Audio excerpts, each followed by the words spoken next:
Hello, everyone. Welcome to the PhD talk. My name is Shichao Li. I'm director of the PhD in the Constructed Environment program at the School of Architecture, University of Virginia.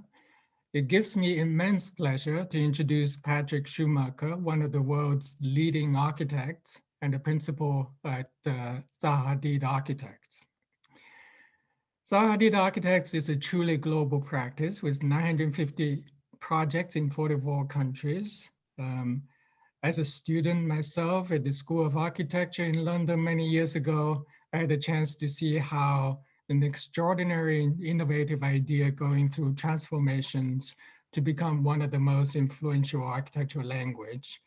And perhaps much like the pan-European Gothic architecture, the complex and gravity-defining architecture of Zaha Hadid Architects has functioned as a form of global language for architecture.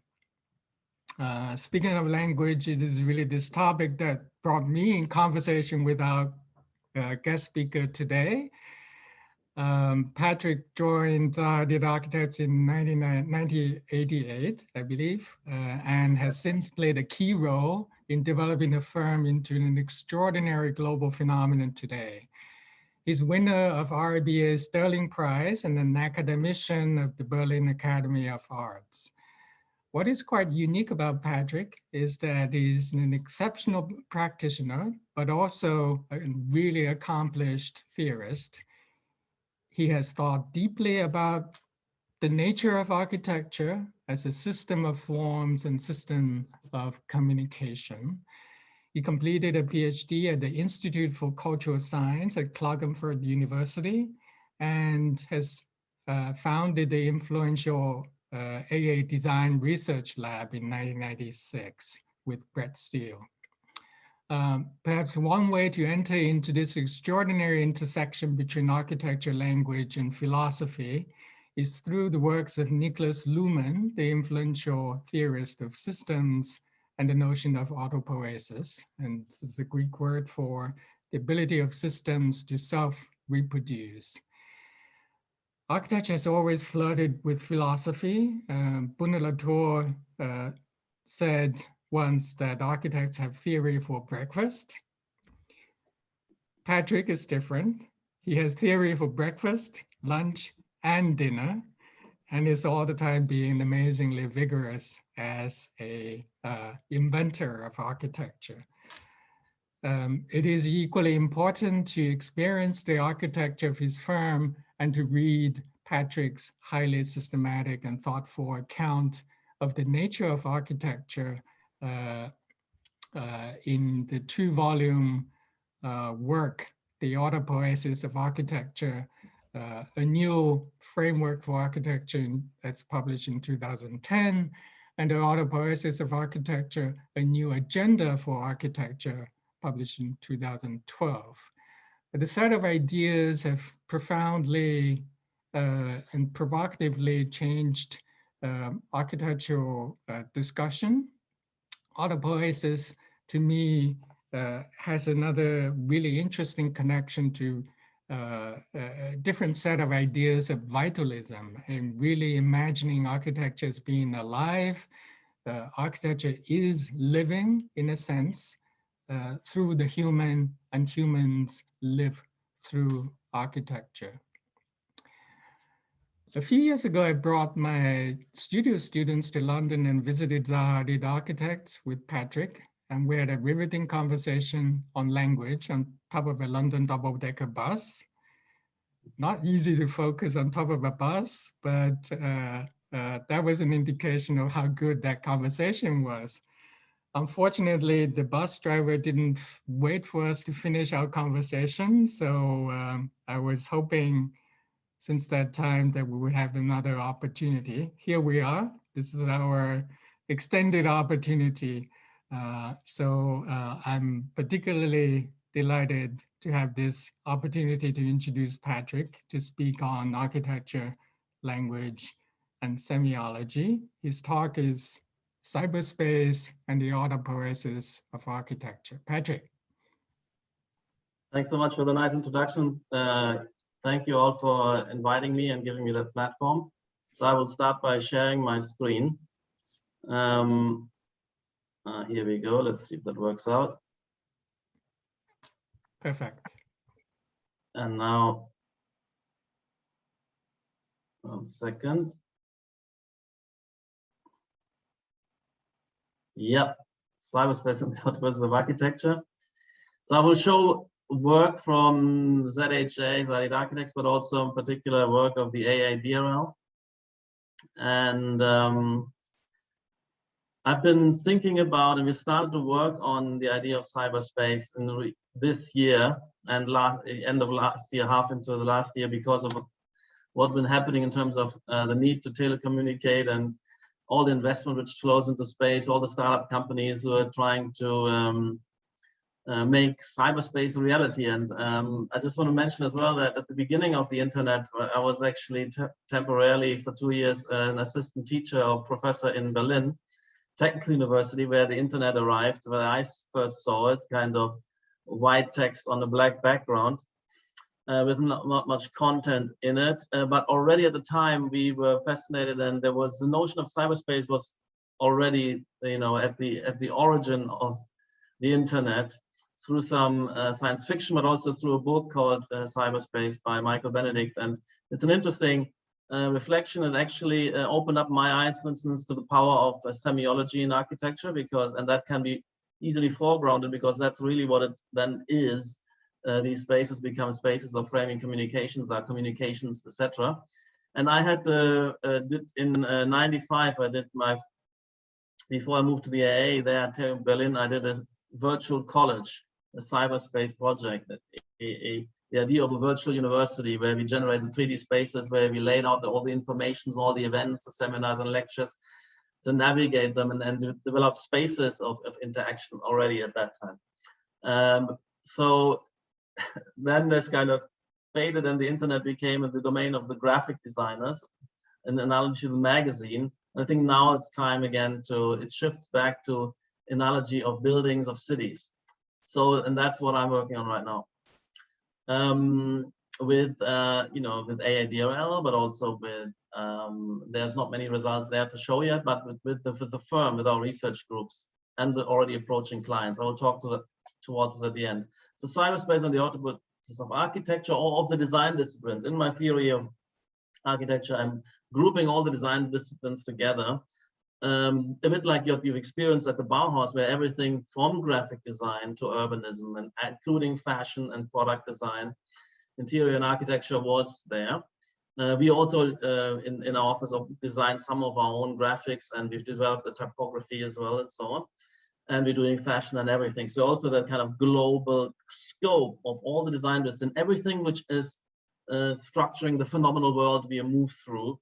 Every communication needs, in this sense, a designer to frame it. And by now we also have landscape designers, so even those kind of green spaces and quasi-natural spaces are designed and framed. And they're all, you know, spaces of what I call framing communication. So it is already in my theory of architecture has always included the work of the web designers and graphic designers who, and interaction designers who are framing the telecommunication interactions, whether it's through the through various framings and interfaces and functionalities. So what is architecture? And you have to always think /design. And is it something which is the discursive kind of structure of architecture is mirrored in the discursive structure and task structure of all the other design disciplines. Relative and in all these disciplines, you have kind of the designers in charge of the phenomenology, semiology, and or maybe and look and feel and communication capacity of the environments and elements, and you have engineers in the background doing the technical structuration, and of course there's a close collaboration, but this demarcation is important. So the demarcating discipline of architecture, social versus technical functionality, and that again goes for all the design disciplines, is very important. And also therefore the definition of architecture, the most general description of architecture's task is to provide order and not shelter. Architecture is responsible for social functionality, not technical functioning. And that idea of order is, you know, ordering the social processes, ordering the various institutional arrangements and laying them out in the city to distinguish them, to connect them up. That's this big sorting machine and something, but also these things need to be kind of semantically tagged and labeled up so that we can actually navigate and find each other in these very specific institutions and situations. So that's the kind of social ordering. So what is the built environment's contribution to society? I mean, in terms of the architects, again, as I said, the ordering of social processes. As far as architecture is concerned, I mean, there's then others who are contributing to the built environment. I mean, in terms of the technical systems, that comes secondary. So the primary, you know, task is this, and I think that's very important. I sometimes have that thought experiment. Let's say if you had environments which are very benign and you had, you know, very beautiful weather and no wild animals to protect yourself from, you know, but and you withdraw the built environment, you throw everybody, and that not withdraw every design element. Basically, you're throwing a million naked body onto an undifferentiated, let's say, gray rubber surface. It's easily obvious that kind of all the necessary information of understanding where's what, who is who, and what is to happen where, that this kind of whole social structure collapses because the information system, which is the text basically of instructions and distinctions, is withdrawn. So here you can see that that's the primary, let's say, interesting contribution of architecture, and also this whole idea of an evolving society, evolving with and becoming complex together with a complex and ever more complex and differentiated built environment. That's the only way actually you can evolve a complex society, because there you have the material substrate of cultural and societal evolution. You need, like the DNA and biological evolution, you need a materially permanent, cross-generationally permanent structure, which then can absorb changes and adaptations and accrue and grow. And that's the built environments. Truly profound, let's say, and demiurgic and important potency. So then in my theory of architecture, I'm distinguishing the societal functions of architecture relative to a series of other function systems, which with Luhmann we can distinguish. Architecture and the design disciplines is in charge of the ordering social processes through, let's say, the framing, the spatial and spatio-visual framing of communicative interactions. And there are other subsystems which are also involved in ordering social processes. For instance, the legal system orders the social processes through laws and strict rules and sanctioning mechanisms, etc. Or the political system orders you know, the societal processes through you know, allowing for collectively binding decisions, and they then kind of get imposed. So all the different function systems, they're separated out, and they're specialized professions with literatures involved in making their contribution to continuously innovate, upgrade, and maintain on a new level this kind of complex social process. The economy is another one of those function systems. So Luhmann distinguishes all of these function systems, and they're kind of differentiating out, and that's the key of modernity, so-called functionally differentiated society, rather than having one hierarchy, which is all-purpose hierarchy, and that emerges these kind of discourses and evolves and they have reflection systems, theoretical system, all of them. You know, you have not only architectural theory and the professionalized architecture, you have you know, professionalized law and legal theory, you have, you know, political theory. All that happens in the Renaissance and past Renaissance Enlightenment. The economy separating out as a special domain with its own rules. its own value systems and categories of discourse and criteria of success versus failure. And that's the Autopoiesis of architecture, is describing the emergence and evolution of this. And it's basically a discourse analysis of that particular function system. And so the societal functional architecture is the framing of communicative interaction, spatial visual framing. And so these architectural frames, which they're themselves also communications, in a way premises, priming premises of these communicative interactions, where they take place. I'm always in a particular frame which already constrains, you know, what can be communicated about, the roles, the configuration of the interaction. That's very important to realize that there is this kind of complexity reduction is necessary, which pre-structures the situation. And the cities, in a sense, kind of hundreds and thousands of differentiated particular situations, which need to be concatenated or also need to be distinguished. So that's in a nutshell what I'm talking about. And so how's the built environment achieving this kind of ordering, this complex ordering processes? And that is what I'm calling through its communicative capacity. So it's not only the task of, in a sense, physically distinguishing, separating out and channeling like cattle or rats in a maze. That's a little bit part of that, you know, through fences and walls and channels and kind of organization of the social body. No, because we have to be increasingly so. We are obviously self-activated, self-directed in our interactions, where we need to find partners and, you know, necessarily visit situations, participate in many different situations with different roles. And for that, we need that built environment needs to be kind of become transparent, needs to become information rich, needs to become that kind of text of instructions where we can roam around and not waste time and run down blind alleys and miss all the events we meant to take place. And of course, in the modern world of network society, it becomes prevalent. You can imagine that in you know, 1,000 years ago, 500 years ago, there were kind of simplest routines, and everybody knew their built environment like, you know, their own kind of you know, pocket, and always the same people. That wasn't a problem so much. I mean, although they all had evolved in a sense, semiological codes as well, as we will come to.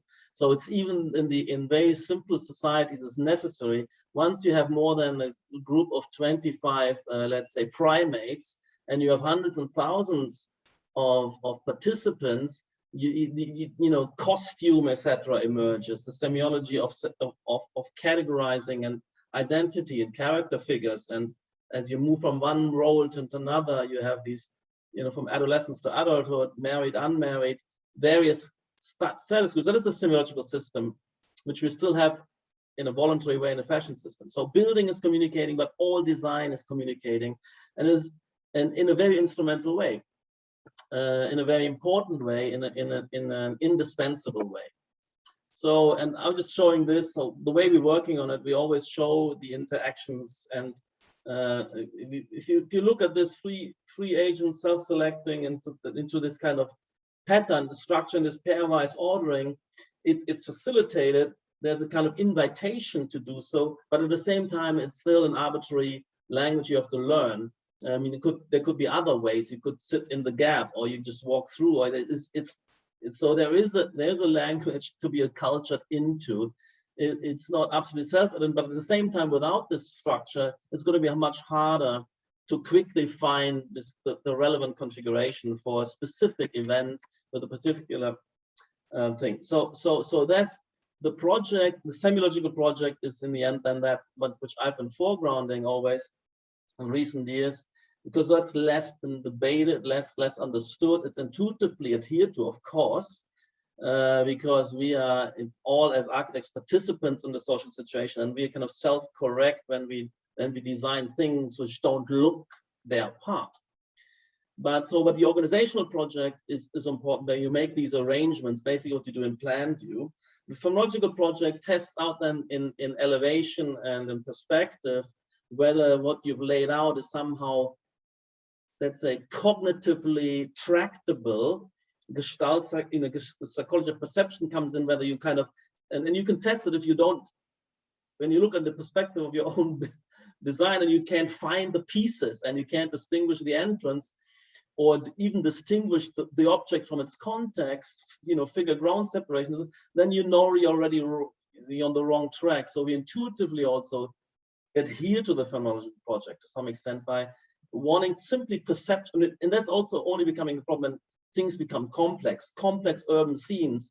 Can you in an instant identify the building, the entrance, the paths where you want to go? So that's presupposed, and then you need to have this kind of semantic tagging, overlaying, and build a kind of language which exists as well in a very bastardized and let's say degenerate way, very simple way. Of course, spontaneous semiosis generates a lot of that already, but I think all these projects which we kind of working on, let's say through intuitive training, like we're trained like dogs, trial and error, punishment and reward.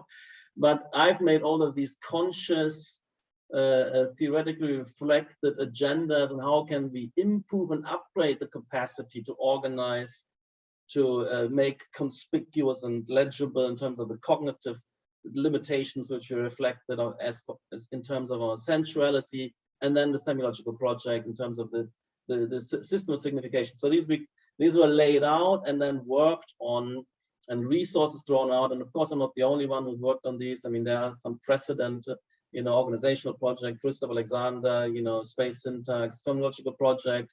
There have been some never very, very systematic, but the image of the city, or somebody like Christian Norbert Scholz and the semiological project. There was attempts in the 70s, largely kind of failures, which need to be picked up on. So, but what is that all about? Why are we doing this? And I'm thinking of, step back and say societal conditions of prosperity. And I use the phrase material freedom to give it a bit more weight. Material freedom is, what empowers us all collectively and individually. And everything needs to feed into this, so that we make that progress in, surfing elegantly that kind of alien and hostile universe. And but what is important, social cooperation, basically, that you get from the economists, is the key, the division of labor and the coordination, and that the larger the market, the better, because you can have a more finer division of labor, more productivity coming out of that. That's one. And then Mises, one of my favorite economists, was saying, yes, this is actually why societies form and grow, because of the competitive advantage of these larger formations. Of course, they have to then they have the kind of structuration issues and problems. But it's always worthwhile because you can increase social cooperation and productivity, and that means material freedom. And then things like science become possible, etc. By the way, the system of the sciences is another function system, which has its own kind of values, categories, and areas of success. Very difficult from the political. And it's very important that these different function systems are separate, that the politics isn't determining the truth of science, for instance, and also that the legal system has degrees of independence. And similar with architecture, we don't let the clients, in a sense, dictate. These are expert cultures which need to have that degree of independence, and they cannot be usurped by politics or by clients or by economics. But there needs to be a co-evolution. So we as architects, cannot be imposed upon by the politicians. And if that happens, like Stalin and Hitler, it just is the end of and the finishing off of architecture altogether. But we at the same time, and the same with the economic prerogatives, but we need to actively integrate into the co-evolving system of the subsystems. And so we as the leaders of the discipline need to make sure that the built environments we're creating are fitting with and congenial with and facilitating the requirements of, for instance, economic life, as well as the constraints and requirements of kind of an enlightened political life, etc. And we all, so that's the kind of the way we fit in, and an architectural theory, which is with ambition of a comprehensive practice guiding self-reflection of the tasks and resources of the field, needs to be embedded in the theory of society. And that's where I've been looking around for people like, you know, maybe Marx initially, then Habermas, and in the end, Luhmann. So now this is society, and you know what, it's not always so clear. I mean, I said earlier, this experiment with this draw architect. It's not that we are just kind of vulnerable then to wind and rain or something like this. You know, is this a structure of societies embedded in the built environment, and must be so, and but in other systems as well. And we'll come to that. Cyberspace is obviously another infrastructure which sustains societal order and communication processes, and that increases the social cooperation. That becomes a topic, and it's a designer's topic. It's colleagues of ours who are in charge of this, and now I think architects can step in. But this is an interesting thing. Thomas Hobbes about the Leviathan, and he is depicting here the social body as this integrated organism where many kind of individuals need to be kind of brought together and coordinated. And then that's the Leviathan, that's society, the state. But then look at here at the bottom of the page, you have actually, that's the real physical embodiment. Up there it's the metaphor, but that's the real, let's say, physical shape of that social body, the body politic. So social order requires spatial order, simply. And even if it's only the spatial, you know, that grid and of Zoom and the protocols of interaction, and you know, there's but I think the physical lecture hall does a better job because it marks out the speaker. I'm this somewhere randomly in the grid or in temporarily highlighted in a little frame. Anyway, so any social order and any social interaction requires some kind of spatial order, spatial framing. And I mean, I'm going back it's of course these configurations of the event and the marking out of key roles, key players, foreground, background, and the props. You know, it's something like Irvin Jeffman, in the sociologist, is actually frame analysis. That's where I pick that phrase from. And he's talking about the communication of everyday life, and also talked about space and so on. And there are some sociologists who've been looking at Max Weber with his treatise on the city. There are a few. Anyway, so I think this is what, but also the decoration, the particular morphologies and the particular patterning, and including the fashion system, inverted commas. That's all semiology. And it's about contrast and similitudes and conspicuity of various players, and that's universal, sort of. So the kind of color-coded and decorated up, so that ornament is semiology, but also in terms of the costumes. I mean, we're much more free like this, but in the transition to modernity, where the freedom, we actually had to.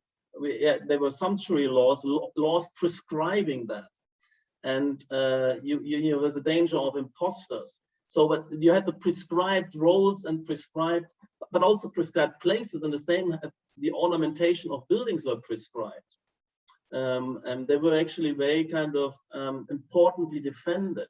But also the investment in all of that, and this is a contemporary example, which is kind of the leftovers of vestiges of this world, the kind of structuring of the situation with particular protocols of interaction and places. You know, I think that's the kind of world which is interesting to reflect. And also, you know, often when I talk semiology, you look at the traffic sign system and all the kind of dashed lines, yellow lines, double lines. So these are communicating thresholds, and it doesn't work like with walls only. Anyway, so that's, if you look at the city like this, and you look at the social processes being ordered through organization and through also signification. City is civilization, and you have these kind of evolving structures. I mean, they grow, you know, from initial let's say, defensive castle concentrically, and they're self-sorting into the structure, you know, as this thing evolves, and it evolves maybe very separate organs, a marketplace, with a council building, and the church. And then, of course, the big bang of architecture, where all of that was, of course, unconsciously evolving. It is crude and accumulated its form, and wasn't designed, and nevertheless has an integral structure. And then the design and aesthetics are kind of redrawing that. That is, you know, the ideal city and the Renaissance, where you have the first time architecture as something which is a conscious attitude and of authored innovations. If you, and everything before I call tradition-bound building, and if you want to innovate and consciously and perhaps radically innovate, you also need to, obviously, it's explain. You need theory to critique the old and point out to the advantages of the new relative to the purposes. I mean, Alberti is very clear, but also you need to convince people through depiction, through visceral, you know, through simulation nearly of what you're going to get. That's when you have perspective and rendering emerging to do something different. And, you know, again, that's not something you do in your backyard. You need to, you know, draw the approval of the community, major investments, major investments of the community. So for that, you better, you know, if you want to direct that, you better simulate and argue. So that's the emergence of architecture, but for the first time, completely drawn plans, sections, elevations, perspective, rendered projects, and architectural theory. We have to remember, architectural theory is all about theorizing the advantages, you know, and convincing ourselves and everybody. And then you of course, you have a very fast innovation accelerates radically since that moment. In terms of moving, you know, instead of having 500, you know, 300, 400 years of Gothic, and you know, then whatever 700 years of the Romanesque is not even a style of, it's just a vernacular. The Gothic is transition into architecture, but there's no authors, no architects, no completely designed buildings. But then you have, you know, you move into the, you know, the various phases of the Renaissance, in that mannerism, Baroque, Rococo, and then you have neoclassicism, historicism. I mean, it moves fast. The same is with all, with, of course, you know, because we have we translate the discourse from in situ construction and acceptance onto paper, and treatises and discourse, you know, that is a much faster trajectory. And a similar happens when we're talking about, you know, political theory, the development of the legal system, and also, you know, other practical arts. They all become professionalized, they become discursive.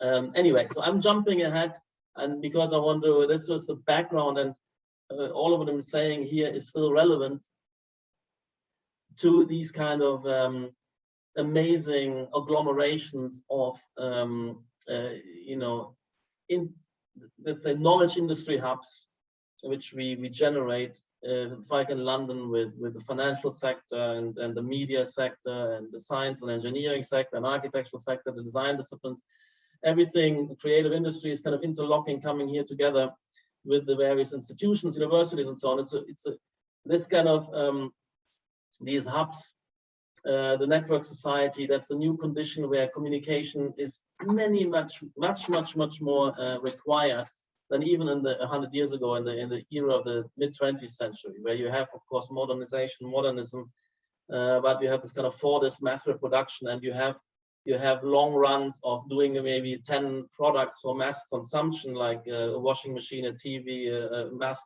consumption house, a car, packaged holiday, and then you roll it out for decades and across millions with very little capacity of absorbing innovations. this civilization now with the microelectronic revolution, with robotic production, 3D printing, and software as service, has a kind of unlimited capacity to absorb innovations. Everybody can make a new idea and upload it and distribute to billions, and you don't have to rebuild a whole assembly line, which takes 10 years. So in that context, this kind of intensity of communication, of having this project, of bringing together the designers with the entrepreneurs, the marketing, the finances, the legal systems, conditions, that is generating this condition. And people are also no longer locked into these production assembly lines. They're all kind of set free to do creative. So everybody's work is creative, everybody's work is innovative, project-oriented, and therefore the intensity of communication for everybody's work is increasing. So the need for communication is exploding and has exploded. And that's why we had, and thankfully we could, of course, if it wasn't the tools for this, from telephone and then now the internet particular, but also flying and being together physically face to face and agglomerating in centers was at the same time the condition. So we're moving for this condition to that post-Fordist dynamic ecosystem, and we all know it because we live it. And so that's the driver of the new architecture we've been talking about. Post-modernism started this collaging of the re-inhabitation of the old city, and deconstructivism, and then folding, and pragmatism intensified that. And so you get these conditions shifts, and that's the kind of thing we're working a lot on with these kind of very fluid incubator spaces and so on. I will show you later that when the Cyberspace project are following that track in a way where if where the productivity gains happening, where the let's say that just drives the all of life systems and interaction systems. So there is still the kind of base and superstructure distinction of Marx, which one could apply, because where the conditions of life organize around the kind of hyperproductivity conditions, and that's the driver, because that in the end, that material freedom, if you participate there, your income, your power to hop across Australia and see 3 movies on the way and 2, 3, 4 delicious meals and pop out elegantly on the other side of the world and having done some work and etc. In the meantime, that's material freedom. Or that you can start working only at 30 and stop working at 55, and etc. etc. So nobody would and we should never underestimate that. And therefore, this kind of economy of post-Fordist restructuring and all what it takes shouldn't be looked at meanly. And if you stagnate and 30 years later you haven't progressed, that's very depressing, because we also get older, etc. But the difference between a 3 or 4% growth and the kind of 0.5% growth is monumental and life-changing for everybody. So anyway, this is the kind of things we're now working on. Nothing is physical work anymore, nearly. So that's, you've seen London images, and now working on the kind of on the new London, on the extension to the east. I mean, certain between Canary Wharf and the city of London. I just finished that. This kind of, we started this before COVID. It's not yet cyberspace, but what you're seeing here, you can also imagine as being kind of cyberspace. Because my thesis in the end, as you will see, is that we have a fusion of VR, virtual communication, and real co-presence communication in this kind of cyber-urban fusion project. But anyway, I just wanted to share this. We just finished relatively recently a series of projects. This is multi-author urbanism, but integrated through a set of principles of parametrism and tectonism. And there's 16 students working in a series of sub-teams, generating that. This is only part. There's only 4 students.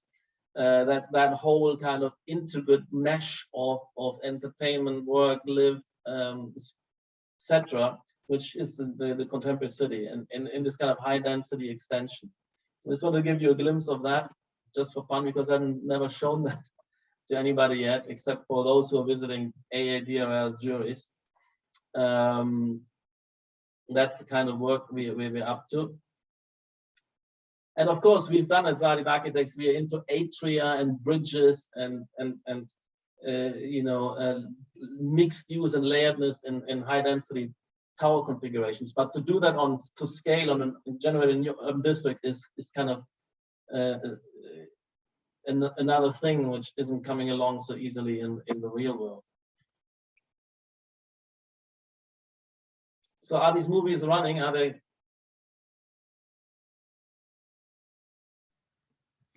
They are a tiny bit jumpy, but it's okay. Okay. There will be a few more later. Anyway, you get the sense of these, working with structures and substructures and infill and, some of these visions we had developed in more horizontal context to apply them to vertical urban expansions.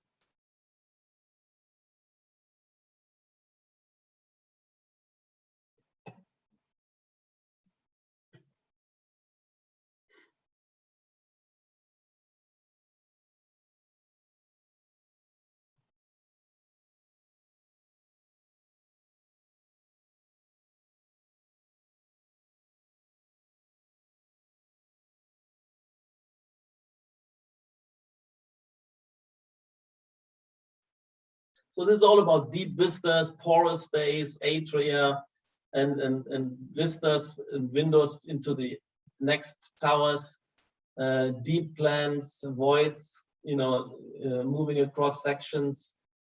That's the kind of world we're trying to explore, where the cores are pulled to the side, and then you're not occupying the center of the building, and they're all filigree.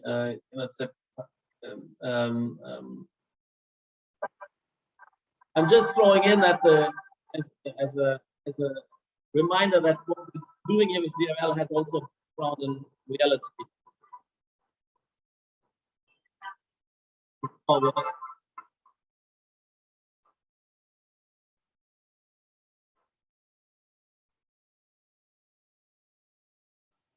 This is kind of a bit of drone footage of our Lisa Soho building. So that's the kind of real, architecture. And of course, the internet is that great expansion, talking about an expanded market, a global market, and the global communication system. So all of these subsystems, social function systems, Luhmann talks about the global system, the global economy, and a world architectural discourse where anything I'm doing now, everybody has a chance to watch that. And if any student or any competition entry uploads something on Instagram or DZine, it's an instant kind of network of stimulation and so on. That's very important. But also that's in the background of creating, framing that space of interaction, the internet, more now in through the facility of a more intuitive spatial navigation. That's the idea of the cyber urban incubator, but also the cyberspace project. So anyway, so we're looking at this section is only just researching what's happening. There was a lot of preparation for that in the world of games and play, which often is, in play you don't have the heavy, high performance, functionality pistol on your chest. So that there's some space to evolve things. So Second Life is of course interesting, where you have these virtual environments and identities and spaces. A lot of this is kind of quite familiar. There's stuff, but it's quite the technologies and also that this could work, that this could be an experience you can spend hours in and enjoy is of interest. So we're looking at that. We're looking, of course, all the big technology companies are in that space now, whether it's Facebook and Google and Microsoft, and you'll see that where they're buying equipment, but also developing worlds, these kind of metaverses where you can roam around and make friends and network and do stuff. And that's still a play world. But I think it's clear that there's scope in so many startup companies where this becomes the world of professional communication, academic communication, etc. I mean, by the way, Second Life, they were also at various universities have used that to host seminars and lectures. So Zuckerberg was presenting his VR projects and AR projects. So you this kind of telepresencing, also, you know, it's interesting, project themselves into the Google, into the Facebook offices, and it's quite convincing what's going on, and it starts to be usable. And I've started to use, and my students are now exploring this and using various things. Of course, there's Fortnite, which is the big game with so millions of users, and the co-presence of up to 100 in shooting games, and groups of 4 come together, and there's this kind of lobby where the 4 they can hang out before and after the game, and this becomes a real kind of social hangout space where people go and spend, you know, I don't know, hours. So it starts to work. And there's also currencies and these kind of metaverses where you have you know, you build cities where you can buy some piece of land, and it's decentralized, and you can set up shop, a virtual gallery, a virtual shop, some other event space, and you can host you know, fashion shows, and there are plenty of those. These are, you know, events, and in this case also building openings, etc. in that. And then of course, as you know, you set yourself up as avatar, and industrial design, fashion design all comes in virtually, because you need also a whole wardrobe for different occasions. You prime the situation with how you dress up and communicate who you are and what you know, prepare to enter into, etc. in the various situations. And then there's a lot of this night clubbing, clubs and bars and hangout spaces, chat rooms, where you can kind of go and dance. And there's a Somnium space, another of these metaverses. And this is what you can see. Let's say what's advertised as, you know, scheduled for decentralized events. You can see them building launches and fashion shows and you know, gambling, etc. And this is Sansa, is another world, and actually some of my ex-students are in that, you know, build another world, Illuso, based on Sansa. And sometimes they become quite interestingly architecturally. VR chat. I don't have to go in detail to this. It just show you that there is a world out there which has been mushrooming, and we have been doing VR for many years. We have a VR department where we visualize all of our buildings in VR for clients. And as I've told you later, that the way I want to now use all these models and put them online as multi-user and so on, and digital twins. But this has been happening, and yeah, again, Somnium space, nightclubs, and alt space. Yeah, there are many. It's just a hanging out place, like a staff room, actually walk around, talk to each other via microphone. There is no typing to each other, only microphones walking around. And some of these spaces, I mean, you use space so you can actually, when you're in a certain proximity, your voice is being picked up. You can address people, and it's very intuitive. And it is eerie. It feels more like, you know, meeting somebody and talking, sitting. If you sit next to somebody, then you can maybe talk. And there's different things and there's now professionalized versions of this. Hubs by Mozilla recently. I mean, we're using these things. We had celebrated the birthday of somebody in that, because the celebrations, of course, because of lockdown. I mean, I don't want to explain them all, but they're plentiful. A lot of them are just fantasy worlds, but there are events hosted, and also we had live concerts hosted in Fortnite and so on. This is the way you explore that, and you can actually in this one you can also launch your own buildings. A lot of them invite in for participants to generate content and place buildings and events there, of course, these metaverses. And then you get a kind of chaos of funny forms and so on. But I think as these things become more serious and maybe commercializing, then you will have professional designers be more and more drawn into this. This is watching TV together with a group of people.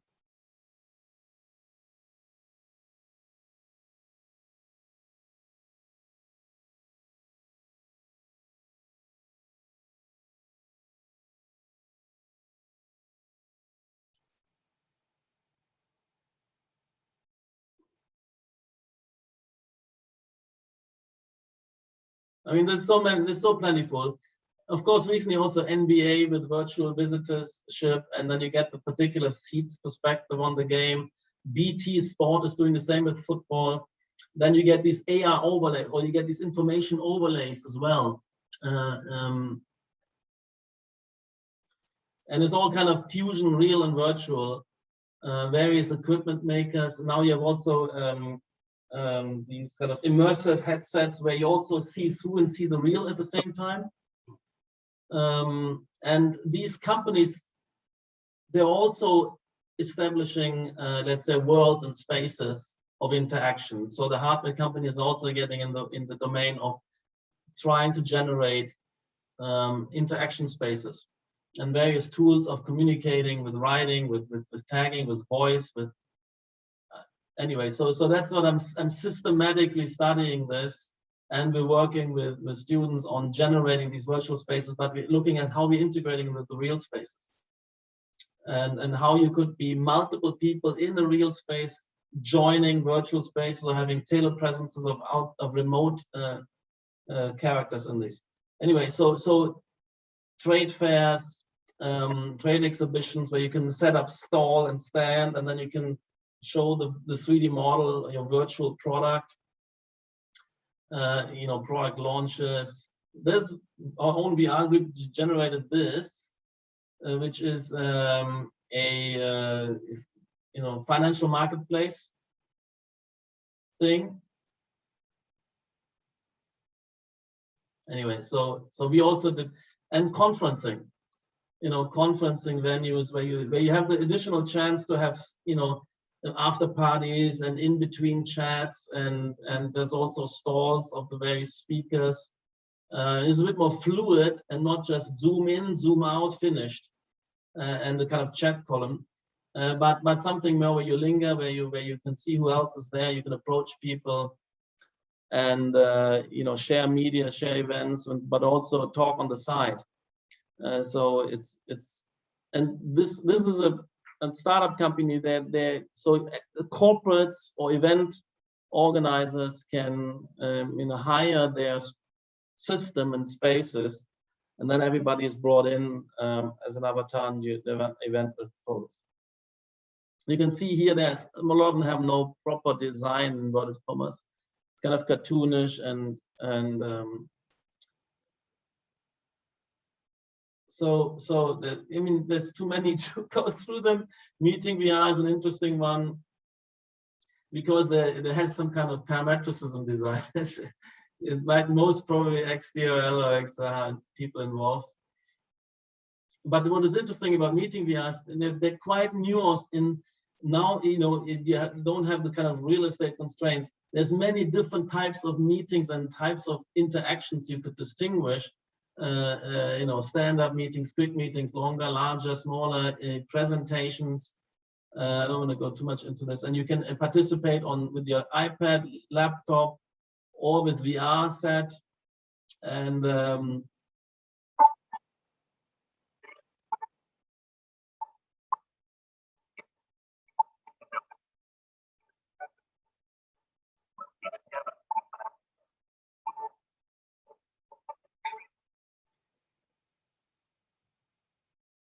so, different types of institutions, diverse spaces you can select, highly focused, intimate, etc., etc. And so that would also be what I'm looking for, the kind of the diversity of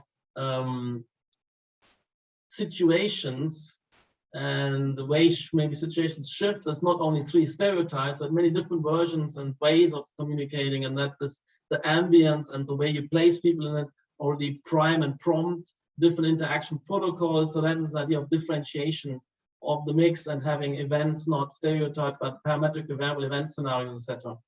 So that's quite nice in this respect. And you can see that the design is sometimes very banal and realistic, sometimes a bit more suggestive, and 21st century. Glue. So I will go a bit more quick. And there's also this where you have the AR overlay onto spaces.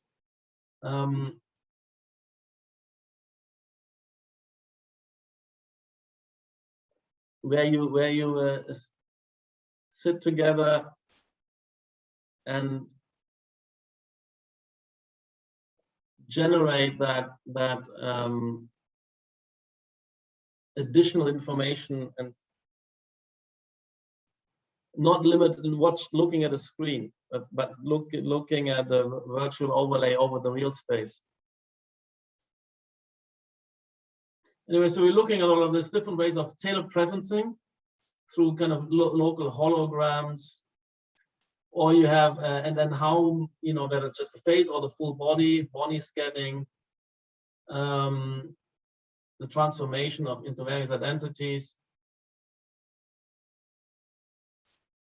Of course, the various, you know, Google glasses were pulled from the market for the general mass market because it was kind of, it's thought eerie that you look at somebody and then you get a kind of Google information about that person. But these things were never pulled off the market. So they're living in a corporate life that can use. Facebook has their own glasses, and of course Microsoft. So these devices are coming, will be there, and you could roam around with them in the future. And this is the kind of Microsoft project of a tailored presence. So you can off-site, you can remotely control and roam around as that little robot, and put either you have your face on it and start talking to people and join meetings, or if people have AI glasses, they see a kind of full VR kind of AR kind of virtual presence of you. So that's Microsoft working on, because we're looking at different ways of presencing into the real space. So we're thinking that we are still gathering physical as core presence, but we're then joining virtual events and allowing others remote to join. So there's this fusion, that cyber-urban or cyber-physical fusion. This is more an extreme, maybe a joke nearly, but you know, eventually some of us could also be, you know, more fully tailored presencing ourselves in more elaborate ways, and be in multiple places at the same time and switch between situations and have ourselves kind of embedded there. Of course, a lot of this is also collaboration online, where you're working on something together in virtual modeling space. We've created a tool like this ourselves in our VR group. So, I mean, that's basically this is our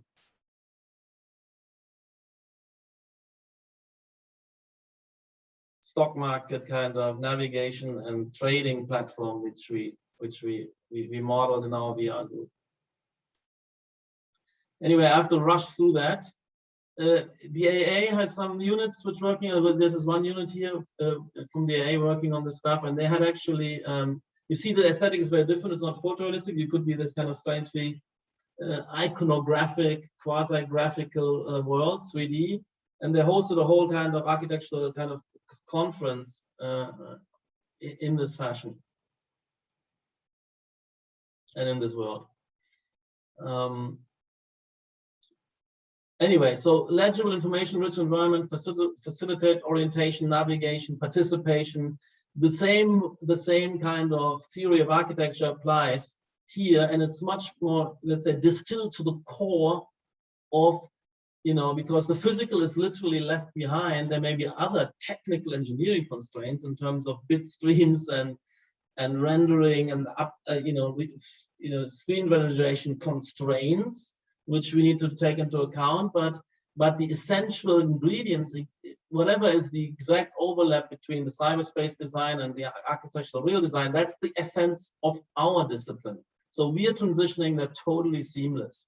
in my view, in terms of the categories I've been thinking about the discipline. As in terms of the semiological project, there's one thing which becomes more emphasized, which I will talk about later. It's a dramaturgical project. So, so we're talking about this semiological project being crucial because the physical thing, which is not even there, so it's clear that we're only talking about orientation, communication, finding each other, navigation, and interacting, and the facilitation is these kind of props and frames and clues, so that brings us together on the same platform.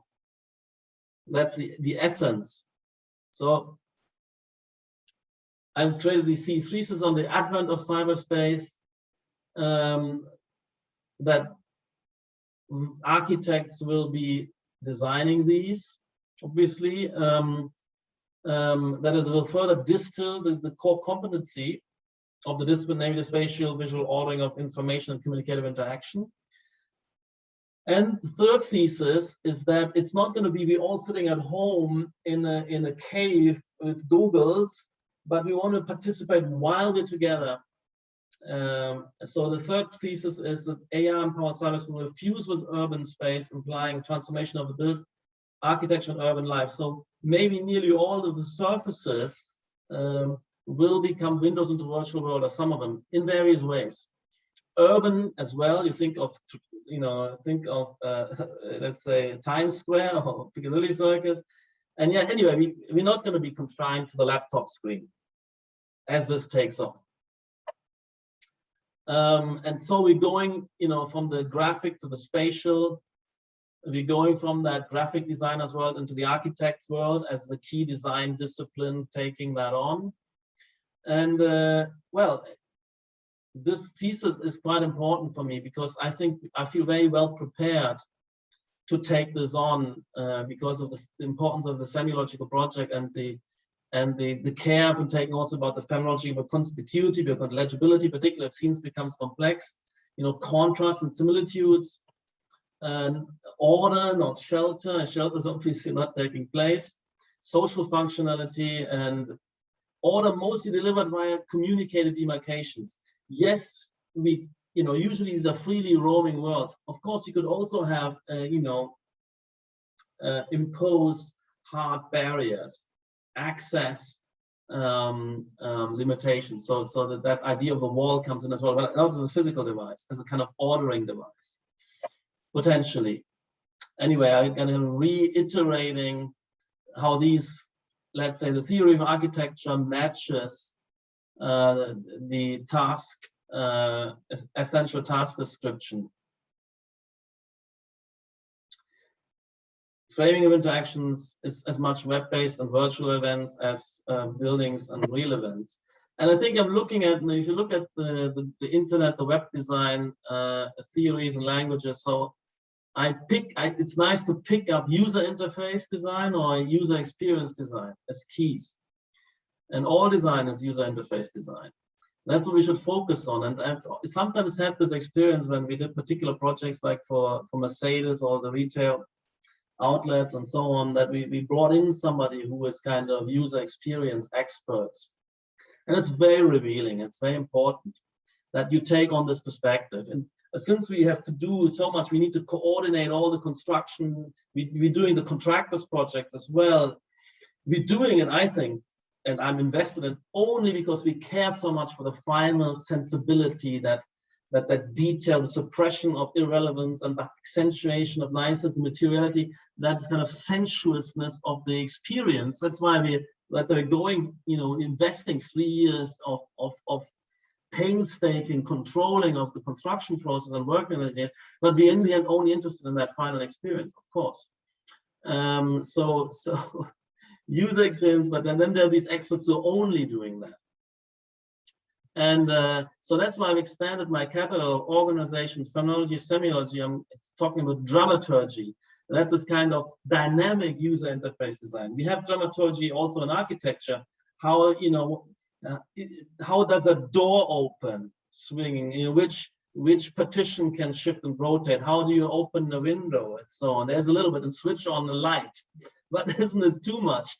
But I've been recently a lot working on responsive systems, on AI-empowered, kinetic and transformable systems in architecture. So dramaturgy was already in there, but now becomes much more, because in the virtual world, there's much more things happening when you gesture, and the responsiveness is coming cheap and easy. So dramaturgy is very important, but I think it was always in architecture. And another task dimension. Well, I've talked about this book, Cyberspace, and the insights I got from it already. So the centrality of communication is obscured in architecture because we're kind of so much swamped with the contractors and projects and coordinating the engineers project. But cyberspace, of course, its focus is absolutely immediately obvious, and so I'm thinking this is very helpful to distill our core competency. Now I want to talk about, the semiological project. What I've been looking for, as society becomes more sophisticated and we become more free and easygoing and self-directed, and of course there's a utopian edge to this. But if you go to something in a corporate environment like Google, there's no doors closed, you roam through every spaces, you like a university, everything is for free. So there's communicative thresholds, you track where you are and degrees of privacy, but there's no walls, fences, locks, but and barriers, physical barriers. It's more like communicative threshold where you expected to pick up the social protocol and self kind of direct and self-censor in what you're doing. And it's a bit like these kind of playing fields. And when I'm simulating the occupancy process, which I'm not always doing, so there's no model which we're working on in theory, and we should ever look at for an extended time without seeing the interaction process, how they're structured and framed and channeled. But that's the kind of thing where you have, that's the metaphor, the analogy I'm using. So first of all, you have the particular players, two teams with their semiological tricks or costumes, the referee, each of them with their various roles, and then the various demarcated zones in which the rules of the game change, and you adapt. You might not be familiar with football. I'm sure the same thing is happening in American football. And this is very much exactly what we're looking at here, where they have different roles, different thresholds, different situations for different interaction types, and the costumes are in there, and the ornamentation is in there. And, you can make the chess analogy, and then the semiological project is to maintain the system of differences and use semiology to make more conspicuous strong differences and make similar towards, nuanced differences. Chess is just a kind of either or, you're one of whatever 12 figures and you're this and that, but in reality, it's more subtle than that. But anyway, then the semiological project designer's task, you can do many ways. The creativity is infinite for instantiating this, as long as you have the same kind of logic of differences at play. But then there's other criteria come into place. The thing becomes more complex than the chessboard pieces. So architectural semiology, and so that's been working on it for a while. And you can see, look at these projects and say they could also be virtual worlds. And anyway, if we design a world like this, we would have a digital twin virtually inhabited and projected into a telepresence into it. So, but here is, I'm just explaining you this, which is a kind of neat design where every morphological distinction you can make and find, and color distinction and positional distinction means something particular, and is a highly information-rich design. And the task here is to not have many kind of unaccounted for random forms. There's always some excess unaccounted for, but also not to have distinctions which don't mean anything. But in reality, you have a lot of distinctions which mean nothing, and then you have suddenly things which should be similar. They are very different, or you make things which should be different, you make them the same.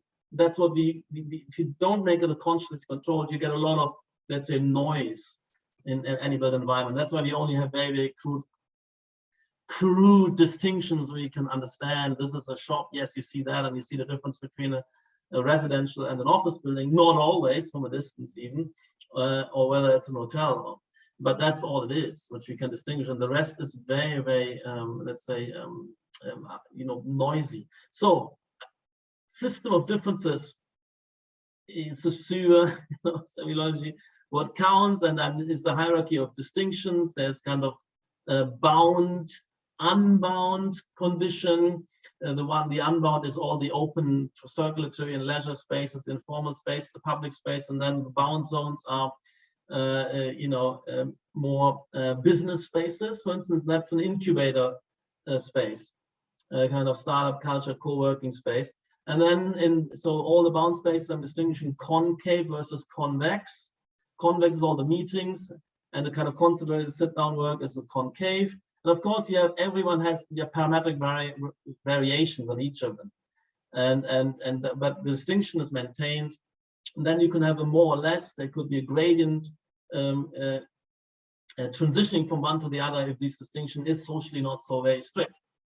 And then you're looking at grammar. How do you make combinations? Does it work? Can you nest meetings in workspace and you maintain the distinctions? Nesting two workspaces, intersecting and overlapping. And how do you generate a workspace which is part at the same time of two other workspaces? So there's the overlap condition in the team. For instance, people who are working on both these teams, and it's still a concave, and you have a meeting between two concave becoming a convex, etc. So this is just, the way you track whether the formalism sustains the grammar. Of course, grammar is the great combinatoric engine which allows you to proliferate exponentially the meanings, where the vocabulary is relatively simple. And then we have, the overall gradient from bound to unbound, let's say reinforced by a color gradient. And then the distinction will work for the space is reiterated for the furniture. Check if that works functionally. And then and then yes, it does. And then you do that. The zones, which also you have kinetic integration and the legibility to be maintained. Yes, it can. And so you have the work table be the concave meander, works quite well, the meeting table, the convex, but also you integrate that with more informal working and etc., the open and unbounded. Anyway, so I just wanted to show that the way you can build that up as a semiological project, and then the way we then run the meaning is actually the ordering of a social process where differences make a difference. You can run it and bring it into the model. So you bring actually the semantic meaning dimension into the model right away, and operationalize the semiology through what I call agent-based live process simulations and models. And then you can see what it means, what these strange forms means, and what social situations that generate, facilitate. And you give the agents also that knowledge that they change as they move across the threshold. They change their protocol, even their script. Their algorithm is shifting, and they're all shifted in a similar way or complementary ways. So you can simulate in occupancy and life process where the different settings are, as we know, differently used, and you can then run the agents, and they're spontaneous, they're self-acting. With trigger conditions and utility functions.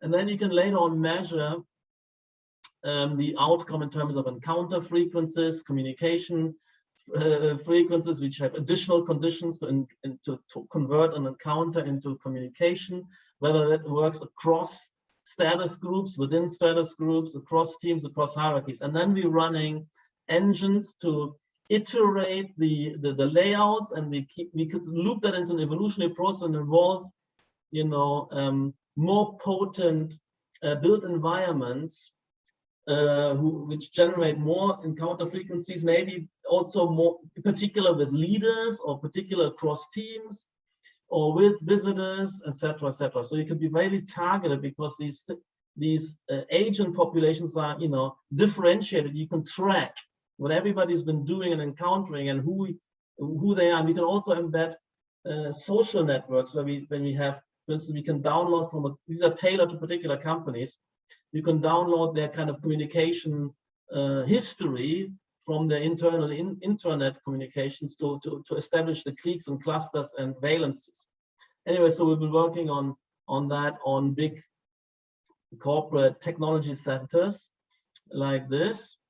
And we also have full 3D models of this and VR models. And then we also run these simulations.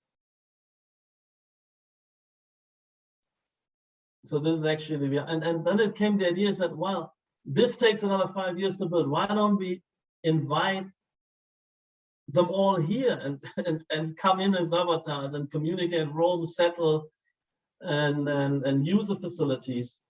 And you have a kind of pre-launch and in testing ground, but later on you should also, that could be a permanent condition where you can join remotely. And anyway, you can use these things also as a VR kind of interaction space. And we started to approach some clients, and there's interest for that. So it's not happening yet. But anyway, so we have all of that as VR models. I mean, I see clients love it, and you got to really have everything designed. And you can test the intuitive navigability of people are kind of jerking around and not finding, or they're moving and finding themselves in their way. And you can set tasks. So it's also an interesting kind of testing, first-person testing medium. And that's the way we set up the agent models. That's the way we run them, hundreds and thousands of agents differentiated. And then we have the various, configurations of furniture and the various test runs and evaluations. And again, the success criteria would be tailored to particular corporates. What do they want? Concentrated work, whatever. What is assuming kind of self-directedness and assuming a current kind of protocols of interactions. Have you 50 meeting rooms dispersed, or you concentrate them and cluster them, tie them in with entrances, with cafes and bars? Nobody knows. There's a total ignorance in doing this. We would just do something we feel like or think it's right. We have no kind of social functionality competency in terms of measuring. When we're talking about organizing, and why do people bring 5,000 people together into space? Because it is for synergy generation, for knowledge exchange, interaction. We continuously worry about is we have only 450 people that everybody knows about, enough about other things, that we don't duplicate things, that we build continuously platforms of interactions, social events and social spaces. And we're now doing online things, fighting Pecha Kuchas, and how do we generate that? And that will be the same here. So that is, what we're up to. So you get the first person perspective as well of what happenings in these. So these are obviously hypotheses, these are kind of simulations where we're working on empirical data gathering. Is very tough. So initially it's just like, we know this world, we know what we would do and what the protocols and decision-making processes are and the probabilities are and the various categories of workers. So it's a bit like the linguist who's writing the grammar by using his own supercomputer and reservoir of correct sentences and false sentence detection to write up the, but you could of course be trying to mechanize it as well. Anyway, so that is the world. And now imagine that what you've seen here, which we developed for real space, the same thing we can obviously do with virtual space. And we have so many clients which we can approach, these kind of corporates where it's all about intervisibility, inter-awareness, interconnection, communication, bridges, atria, and all of our buildings. We've been running we have various specialist teams. We have a VR team, we have a agent-based parametric semiology live processing modeling team, and we have also a specialized corporate space planning team with other geometric measuring tools. Plus we have the code team, which is all the geometry and fabrication, but they're also going on the gamification of social interaction process. We have 4 research teams plus DRL to crack on with that, plus a lot of collaborating companies like Guru, Hubble, and others, because there are many people who are trying to work on this, working with Epic and the Unreal Engine guys. And this is the kind of one of the projects I want to talk about. This is the kind of the startup incubator, so galaxy with thousands of small entrepreneurial companies. I mean, that's China, and that's the particular small home office market. And we have our own office in here.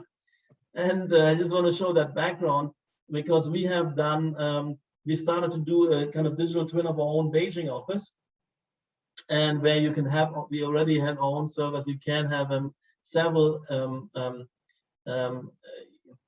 people coming in and using the spaces, talk to each other, approach each other, watch media together in this little test piece, so that we do it to ourselves what we might want to offer to clients. So this is what we can do already, and come in and you launch yourself as an avatar into that office, and then you can roam around and sit down, do stuff, watch media, or meet somebody and talk and watch something together. So that's a little first instantiation we generated, but it's the beginning of that project. So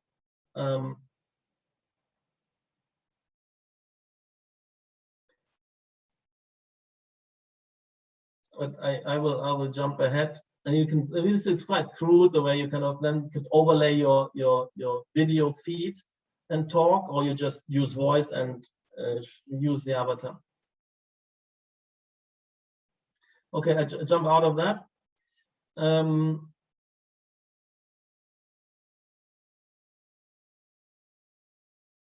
And I mean, I guess I'm running out of time. I think it's clear enough. I will jump ahead of this very quickly just to see you the incubators we generated, non-cyber, but how cyber prone they are. And this is all the dramaturgy, all the kinetic system we've done in these. And now we're having these kind of incubator projects where we are proselytizing and pitching the VR overlay, the VR twin, the parallel version. In China, you have all these technology campuses where the client would be perfect for that, where the kind of systems, the projects are ready for that. And mostly in the corporate sector, this is Tencent, and also towers, Oppo, various clients we have, which I can imagine being ready for that. And because all of these companies have the same thing, they have websites, they have virtual presences, they have telecommunication, they might not fully move back into their offices, and they have these buildings on the way. And with that, I want to stop. And sorry, I took a little longer. Wow, thank you so much. That was so fascinating. I feel so bad that you have to cut short, and I really. Otherwise, we have no discussion. So that's. Yeah, I do want to at least do a couple of questions from Myla and Robin. So maybe I can start. Do we want to you stop screen share? Yeah, there we go. Yeah. Well, thank you, Patrick. In some ways, I think what I was maybe going to ask you has sort of shifted over time, but I want to maybe first go back to the very first part of your project. The 2 volumes that you wrote, because in some ways I might argue that your work, rather than exemplifying the theoretical positions you set out, actually does the opposite, that it undoes these propositions. And I think, and what's interesting to me is that many might agree that architecture is a system of communications with its own peculiar operative mechanisms and discursive structures and reflective self-descriptions that you define it as, that it's a formal and material language with a methodological base that's been built up historically. The questions that are often asked, and this is in relation to the 2 theoretical volumes, to me are in relation to 2 phenomena. One is the question of self-referentiality and autonomy, that is often criticized within the architectural world, on the one hand, and the other is the question of comprehensiveness and completeness, the idea of a closed system. Because I would say that the work that you are doing is always opening that system as opposed to operating within. So on the first part, every discipline, and I'm very much interested in this notion of the systems of language that we're operating within, and that we actually don't spend enough time thinking about this within the world of architecture. Every discipline can claim self-referentiality and autonomy to some degree, although it's always a question of how that system interacts with the world that's external to it, or the question of intrinsic versus extrinsic motivations. That modern criticism was very much focused on the autonomy of disciplinary media and was dominated, therefore, by the intrinsic. Yet history, and I'm talking about the discipline, let's say, of architectural history, is focused on extrinsic conditions. The social, political, economic, cultural factors that might be influencing the development of the language over time, right? And then on the other question, the question of comprehensiveness and completeness, because your opus, and I will refer to the 2 volumes as a kind of opus, tries to develop this comprehensive system. And you've referred to many similar systems or attempts through architecture. But the relationship between structuralism and post-structuralism, for example, was specifically in response to the argument around closed systems. If structuralism claimed a kind of meta-language or meta-system, it was post-structuralism that said we can never be outside the system that we claim as our object, right? We are always going to be impacting that system. So post-structuralism undermined the idea of objectivity, just as its partner, radical phenomenology. I put Deleuze and that trajectory, the material philosophers, within the realm of radical phenomenology. Coming from material philosophy, they undermine the idea of the closed subject or the closure of the material world, right? That it also becomes an open fluid system. So how do these, my question is, how do these 2 responses to autonomy and totalization interact with what you've posited in the 2 volumes? And how do you think about it in relation to the work that you're proposing? Well, it's probably, thanks a lot for it's very insightful reflections and questions. It's based on perhaps misunderstandings. So first of all, in terms of structures and post-structuralism, these lessons are absorbed, and Luhmann was an active communication and the active reader of Derrida and his works. And but I think the formula of self-referential closure is, at the same time, there's the formula of openness through closure. There's no way that this autonomy is a kind of Eisenmanian refusal of interact and saying that architecture is just kind of like absolute music, is kind of self-absorbed trajectory. No, not absolutely no. What the point here is that there's in my phrases, there's an internal reference with this form. We're working on form, form to accomplish function, and the function is the external reference. And that the societal function, the task, that's very, very important that each project, but also the discipline as a whole with its resources, is adapting to this task, is making itself relevant, potent, and congenial to an overall societal process. That's our responsibility. And internally, we have to police that. So internally, I have to say, yes, to some extent, I recognize that this kind of formalist school, this autonomy school, has achieved something, but they themselves cannot be generalized. That's a kind of suicide of the discipline. But we need to be in charge as a discipline. So we need to be the ones who are responsible to adapt and to deliver the function. We cannot allow the client to, yes, the final validation is in real life picking it up and running with that. But in anticipation of that, a client saying, but I want this, or here's maybe a prejudice, here's certain kind of form function, types and unities which grow in society. we have to break them up. The discipline starts when we sever these form function unities, where you say palace, which comes with an image with the form and the function, church, house, home, villa. These are broken up in architecture, and you need to you sever that and you re-problematize which forms match up and deliver which function, and you expand the forms. So, but we need to be in charge, because if you allow and hand over to the client, he's short-sighted. He's not the expert. He doesn't have the history of the comparison, and he can't judge. He has to, and a mature client would give over the decision. He defines the brief, but which forms transport that brief? That's what we need to know. And we also need to be sophisticated brief readers, and we need to know,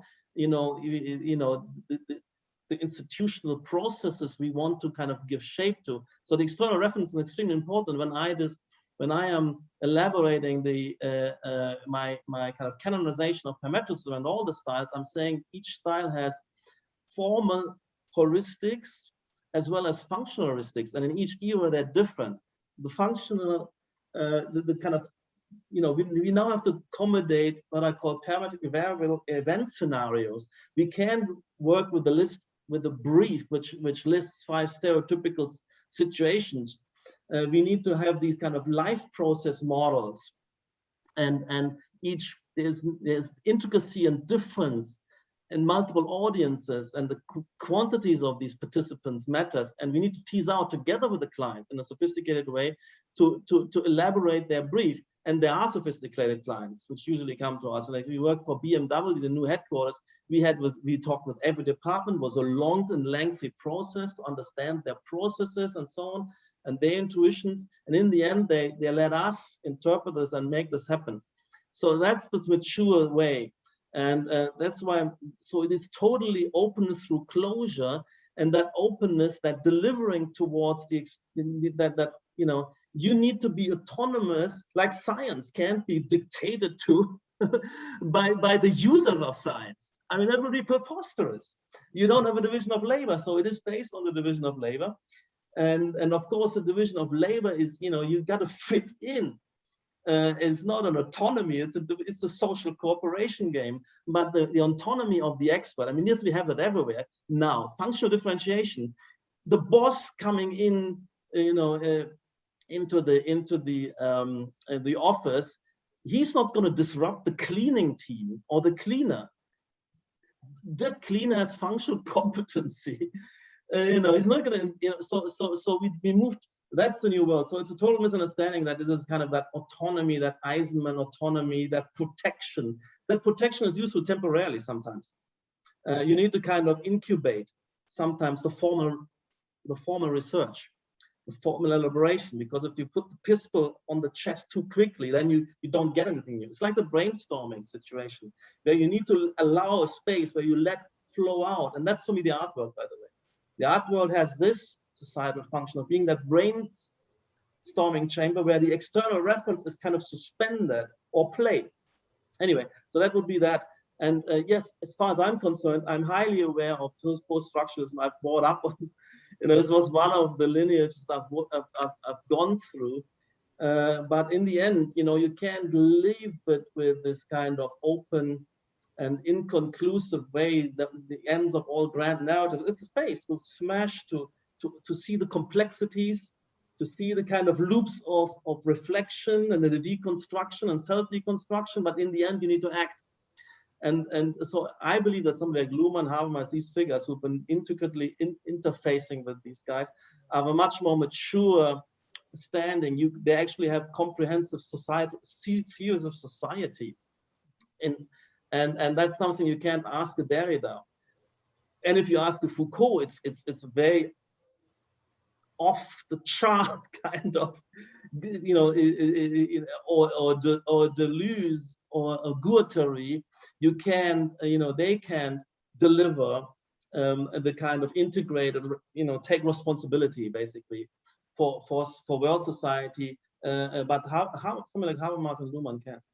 That's why I'm tying my project to them. I'm somebody who wants to take seriously responsibility for the built environment in the future, and how it ties in with societal project.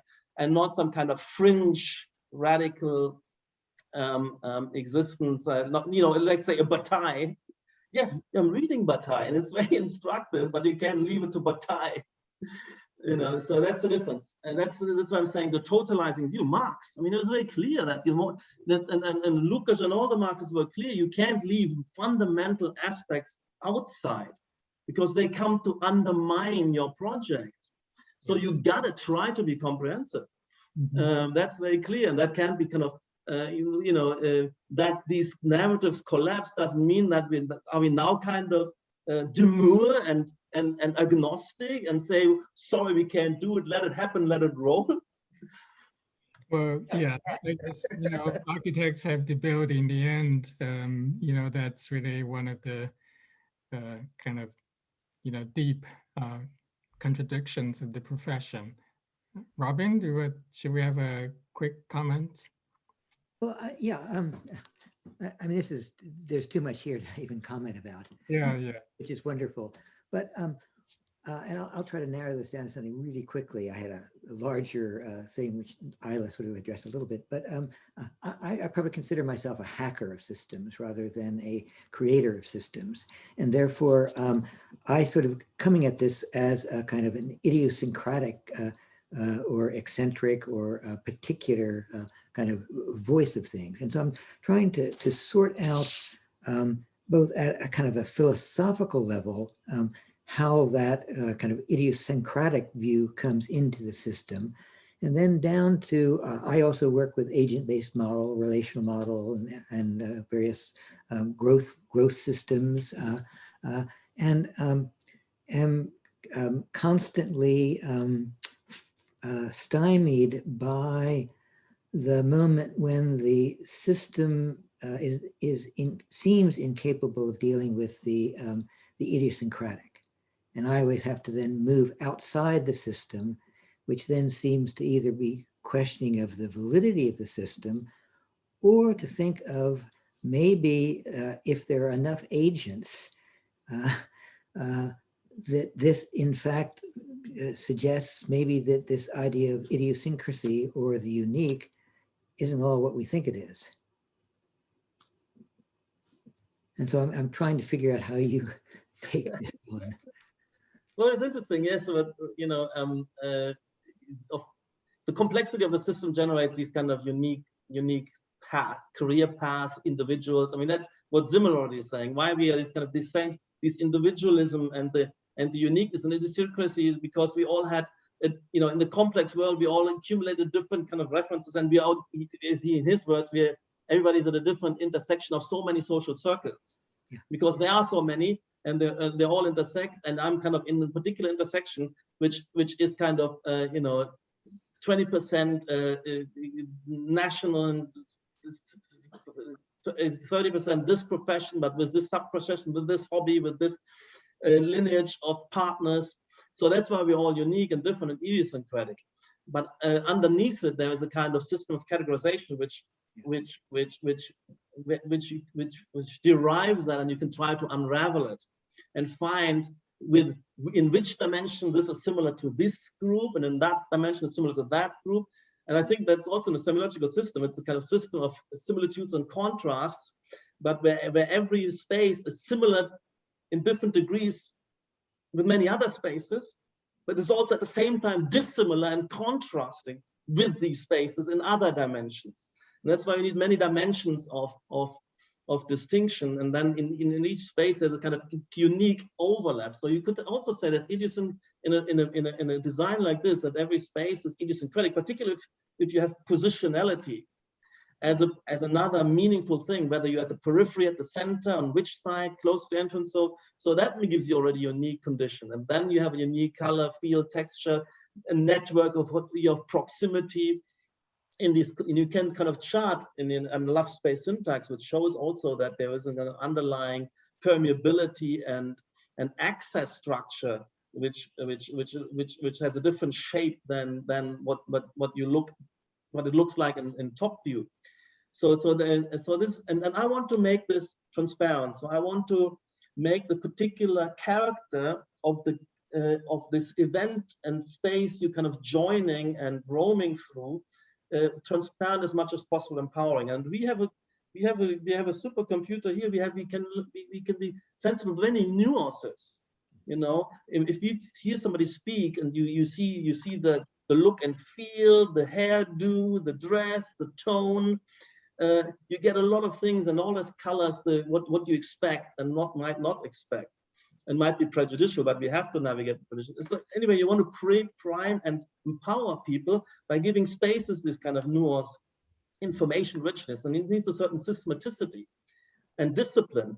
And if you expect that, you also alert to that, and we can learn, you know, new languages, and we can take input a lot. Look at blind people running their fingers across a kind of dot matrix and taking in a whole kind of complex knowledge. So the same could be with our other senses, you know. So that's the information richness, and these are unique idiosyncratic conditions, but they are ramified into many knowledges. So it's never the absolute unique. The unique is always intersection of many categories which connect you up and give you inference potential. I mean, it's all about inferring, predicting, the prediction potential of the particulars, but also to know that you're not an elephant in the glass house, but you know where you are a little bit as well. But there's also what the particular encounters you might have to enrich your life, because you want to be, we all want to be, you know, have fulfilling and rich and productive lives, and that's why we need to be in the right place at the right time as much as possible. Now I kind of beginning to feel, understand that why you had 3-hour session last time you gave a lecture. This is absolutely fascinating, and is really very inspiring. But unfortunately, I think this is all the time we have for. Well, if I knew that you guys so well informed and so sophisticated, we should, I mean, maybe we should make a seminar and deepen that. Yeah. We can do that. We should have cut short much earlier. I want to hear more of you guys. As avatars, and unfortunately, we still live in the kind of, you know, yesterday's cyberspace in the format of the Zoom. But time will come, and, you know, maybe we can really. No, but listen, I'm serious. If some of you guys, I don't know if reading my stuff, you know, it would be nice to have a Q&A or a seminar session.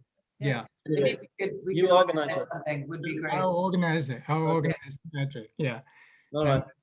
That's so wonderful, and is really, the work is really amazing, as always. But then this particular version of it, which is really to do with mapping the language and the valence, and, you know, of the new cyberspace of 2020, which all of a sudden gained a new importance because of the pandemic, is really incredibly innovative. Yeah, thank you so much, and thank you, audience. I'm sorry that we running out of time, but hopefully we can reconnect with our thoughts soon with Patrick. Thank you. Very much. Thanks a lot, guys. Bye now. Yeah.